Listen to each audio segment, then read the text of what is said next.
Desde os primeiros anos da arte do cinematógrafo, o empréstimo à matéria romanesca já era de uso comum entre os pioneiros do celuloide.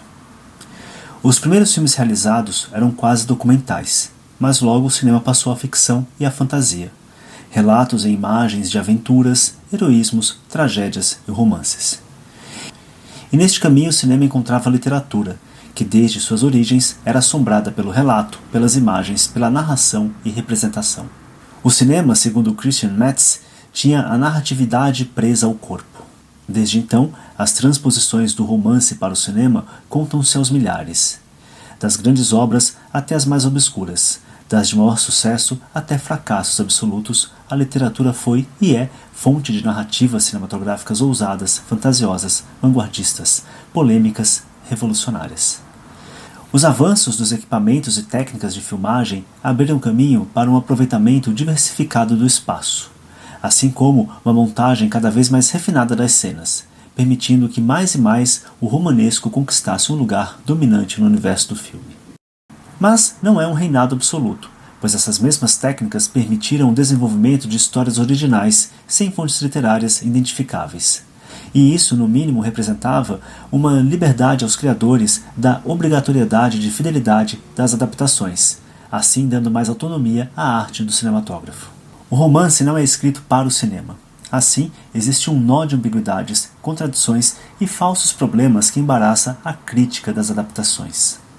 Para começar, a questão da adaptação nem chega a se colocar quando a maior parte do público ignora a presença de um romance nas cercanias do filme. Se ele agrada, pouco importa a sua gênese. Se o público tem a sensação de mediocridade, fica igualmente indiferente saber se essa mediocridade decorre da inabilidade do trabalho totalmente autônomo do roteirista e do realizador ou da fraqueza da fonte invisível. Em segundo lugar, vem a consideração de uma grande sombra a pairar sobre o filme, ostentada no título ou na publicidade, ou ainda reconhecida pelo espectador. E isso se desdobra de duas formas. Ou bem o filme foi considerado um fracasso, e crítica e público irão identificar as falhas e incapacidade da produção em captar as qualidades e valores do romance original, ou então o filme conquistou público e crítica, sendo considerado até mesmo uma obra-prima. Inevitavelmente, o crédito se divide entre a inteligência e a qualidade da leitura inicial e o domínio da instrumentação e dos arranjos cinematográficos. Por fim, ainda há aquela questão: a adaptação seria uma traição? Ora, lembremos, ressaltemos que existem obras-primas cinematográficas derivadas diretamente da grande literatura, mas também daquela considerada menor, e a beleza desses filmes atravessa gerações. Cada um dos gêneros, romanesco, cinematográfico, o relato verbal e a narrativa associando imagens móveis e palavras, tem suas próprias capacidades e suas próprias limitações. E os núcleos e as estruturas fundamentais de uma mesma diegese, por mais complexa que seja, podem ser igualmente representadas por sequências de frases verbais ou sequências de imagens móveis escoradas em tramas sonoras, vozes, ruídos e música. De um ao outro não há, teoricamente, uma falha de expressividade, mas apenas transferências de linguagem. O livro não é um modelo ao ser alcançado pela adaptação fílmica. Fala-se de adaptação, mas pode tratar-se, de maneira mais ampla, de inspiração e impregnação.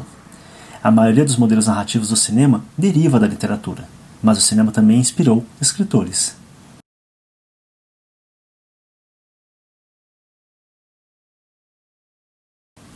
O teste da reescrita. Como transpor uma escrita? A questão do estilo literário. O filme preserva algo dele?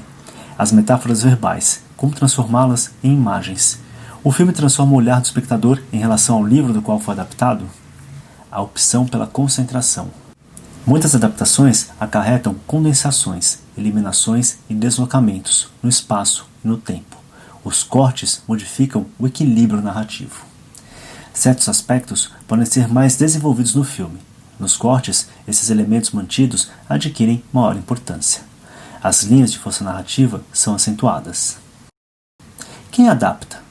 Existe o caso do autor-realizador, que adapta o próprio livro, o realizador interessado apenas em uma história, o papel do roteirista, o realizador impregnado da leitura de um escritor, não se podendo falar estritamente de uma adaptação. A fidelidade do filme ao livro. A questão da falsidade não é interessante em si mesma.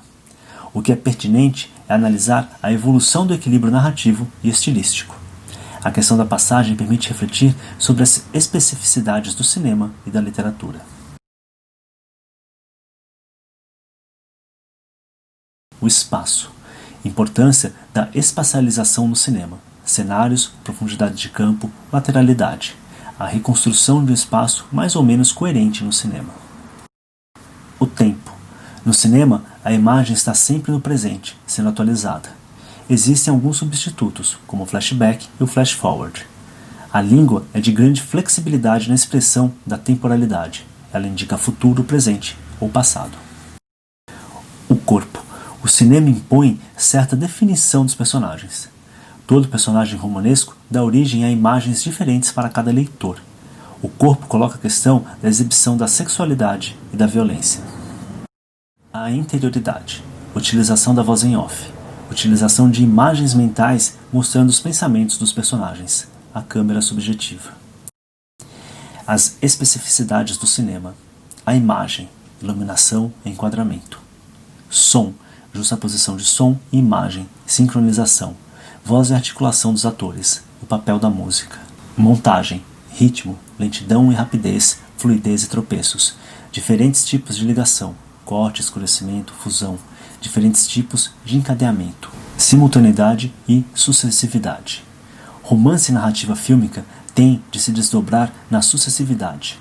O cinema também oferece a possibilidade de simultaneidade. O cinema permite associar simultaneidade e sucessividade. A força da analogia.